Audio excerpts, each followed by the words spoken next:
Hello everyone, আসসালামু আলাইকুম। Welcome back to my channel. আজকে তৈরি করব রূপচাঁদা কারি রেসিপি। এই রেসিপি করা কিন্তু অনেক সহজ, আর এইভাবে রেসিপি তৈরি করলে খেতেও অনেক ভালো লাগে। চলুন তাহলে রূপচাঁদা কারি রেসিপি শুরু করি।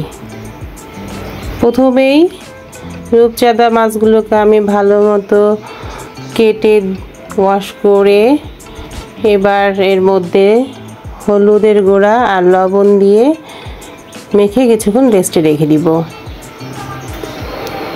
এরপরে চুলায় কড়াই বসিয়ে মাছগুলোকে সুন্দরভাবে ফ্রাই করে নিতে হবে।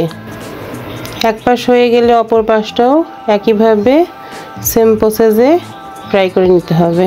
তো আমি সবগুলো মাছকে এইভাবে করে ফ্রাই করে নিচ্ছি।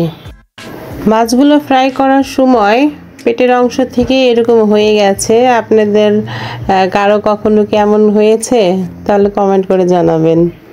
আমার মাছের অবস্থা কিন্তু এমন হয়ে গেছে ফ্রাই করার সময়। এরপরে আরেকটা কড়াইতে আমি পরিমাণ মতো তেল দিয়ে দিলাম পেঁয়াজ বাটা। আর এই রেসিপিটা কিন্তু পেঁয়াজ বাটা দিয়েই হবে। এখন পেঁয়াজ বাটাকে একটু ভালো মতো কষিয়ে নিব। তারপরে দিয়ে দিব পরিমাণ মতো হলুদের গুঁড়া, ধনিয়ার গুঁড়া, জিরার গুঁড়া, শুকনো মরিচের গুঁড়া, আদা রসুন পেস্ট একসঙ্গে ভালোভাবে কষিয়ে নিব। মশলাটা ভালো মতো কষানোর জন্য এখানে দিয়ে দিব অল্প পরিমাণ পানি। এখন ভালো মতো কষিয়ে নিচ্ছি।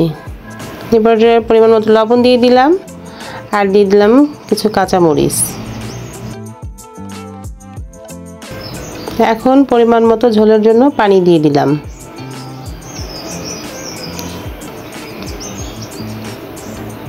পানিটা ভালো মতো মশলার সঙ্গে একসঙ্গে ফুটে গেলে এর মধ্যে মাছগুলো দিয়ে ভালোভাবে মিশিয়ে রান্না করে নিতে হবে। খুব বেশি সময় লাগে না, খুব অল্প সময়ের মধ্যে এই রেসিপি হয়ে যায়। এর মধ্যে আমি লবণটাও চেক করে নিয়েছি, তবে লবণটাও সব ঠিকঠাক আছে। আলহামদুলিল্লাহ, রান্না কমপ্লিট। এখন আমি সবগুলোকে তুলে নিচ্ছি। তো রেসিপি কেমন হয়েছে কমেন্ট করে জানাবেন। ভালো লাগলে লাইক দিবেন, কমেন্ট করবেন, আমার চ্যানেলটা সাবস্ক্রাইব করে আমার পাশে থাকবেন। সম্পূর্ণ ভিডিও দেখার জন্য সবাইকে ধন্যবাদ। আল্লাহ হাফেজ, আসসালামু আলাইকুম।